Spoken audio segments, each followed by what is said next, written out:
wakati, Mungu ni mwema. mahujaji wa matumaini, Pamoja katika sala, pamoja katika sala, mahujaji wa matumaini.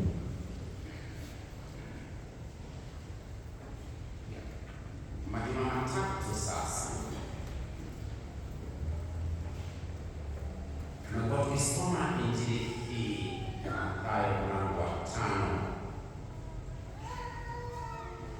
ambapo juma la 4 tuweza kusoma wabarikiwa ni akina nani ama wenye heri. Tuliposoma Injili hii ya Mathayo mlango wa 5 1 hadi 12 na tukaweza kuelekezwa tulipoelezewa hawa waliobarikiwa ni watu wa namna gani, na zaidi himizo lilikuwa heri walio maskini wa roho, maana ufalme wa mbinguni ni wao. Na hao ambao ni maskini wa roho ni wewe na mimi, na kujiweka katika mpango wake Mungu Mwenyezi kuweza kuishi kuambatana na mpango huo. Sisi ndio tunaoitwa maskini wake Mungu, na hivyo tunapotambua umaskini wetu, Mwenyezi Mungu ametuwekea utaratibu ambao tunapaswa kuufuata, na tunapofuata utaratibu huo bila kwenda kinyume na mapenzi yake, tunaahidiwa kwa warithi wa ufalme wa mbinguni. Na ndio hata tuliweza kuambiwa kwamba heri wanaoomboleza sasa, maana watatulizwa. Kinachotufanya kuomboleza ni tunapotambua kwamba hatujaweza kuishi katika mpangilio wa Mungu. Udhaifu na unyonge wetu umetulemea na tunaendelea kuishi katika maovu na katika dhambi, tukakosa kuchagua kudumu katika neema za Mungu Mwenyezi. Hivyo kitu ambacho kinatutia kiwewe na kinachotuletea huzuni katika maisha yetu ni kutambua ya kwamba tumezidi kuchotwa na raha na anasa za dunia hii na tukakosa kumpa Mungu nafasi yake ili atuongoze, atulinde, aendelee kutuelekeza katika hiyo njia ya uadilifu.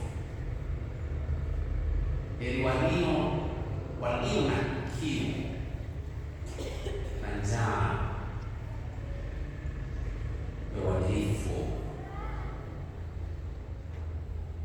na hivyo tulipokuwa tunaelezewa mambo haya ya kwamba ni vema kila wakati kuhisi hiyo njaa na kuwa na kiu ya kuishi katika huo uadilifu,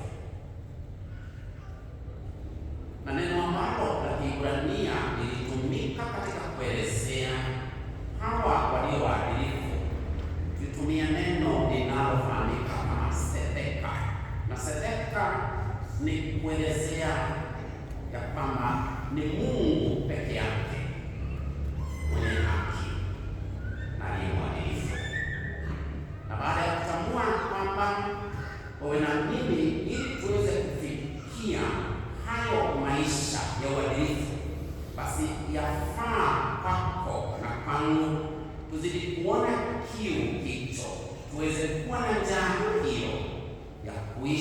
tuishi tukiongozwa na tukielekezwa na Mungu anapotudumisha katika hiyo haki na katika uadilifu huo. Hayo tu ni baadhi ya mambo ambayo tuliweza kusikia katika Jumapili ya 4 tulipozisoma hizo heri 8 na kuweza kuelezewa juu ya mambo ambayo tunapaswa kuyatenda ili siku zote tuweze kukubalika mbele zake Mwenyezi. Changamoto ikaanza Jumapili iliyopita, wakati ambapo tuliweza kuhimizwa na kuambiwa kwamba ninyi ni chumvi ya dunia, na hivyo tukawa tunajiuliza hii chumvi ya dunia ni nini? Na tukaambiwa kwamba chumvi inapokosa ladha ikutupwa ili ipate ukanyagwa na watu, kumaanisha kwamba duniani humu jukumu letu ni moja, kuendelea kuleta ladha katika maisha ya wale ambao tunakutana nao, kuweza kuokoa hicho ambacho kinaweza kikaharibika na kuweza pia kuponya wale ambao wanahitaji uponyaji unaotoka kupitia matendo yetu ya kiasi. Leta nani lete ladha katika maisha ya wale ambao tunaishi nao, tunaotangamana nao na tunaokutana nao katika safari hii ya wokovu, kwa sababu chumvi haimo ili ijinufaishe yenyewe, bali chumvi ipo ili ipate kusaidia wengine. Na hivyo ndivyo tulikumbushwa ya kwamba ndiyo tumejaliwa haya maisha na Mungu, lakini haya maisha yanapaswa kuwa faida kwa watu wengine. The moment we fail to become selfish, then we shall become selfless because of our brothers and sisters.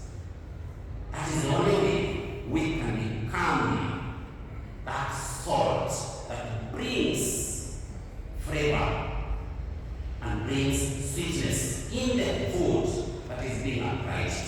Na tuone ya kwamba hata chumvi inapowekwa kwenye vyakula it dissolves na inachanganyikana na hicho chakula. Vivyo hivyo ndivyo tunavyoitwa ya kwamba maisha yetu yapate kuwa huo utamu unaochanganyika na maisha ya watu wengine, tunapoleta hiyo ladha ambayo inatushikamanisha pamoja na kutusaidia tuweze kuenenda pamoja katika njia hiyo ambayo yamvuta Mungu aweze kukaa ndani ya kila mmoja wetu. Pia tunaokoa kitu ambacho kinaweza kikaharibika. Tunajua kwamba shetani ni mwovu na hataki wewe na mimi tuweze kufaidika kutokana na lolote, lakini maisha yako na yangu yapaswa kuwa faida kwa wengine wakati ambapo tunaokoa huyo ambaye anaweza kupotea. Na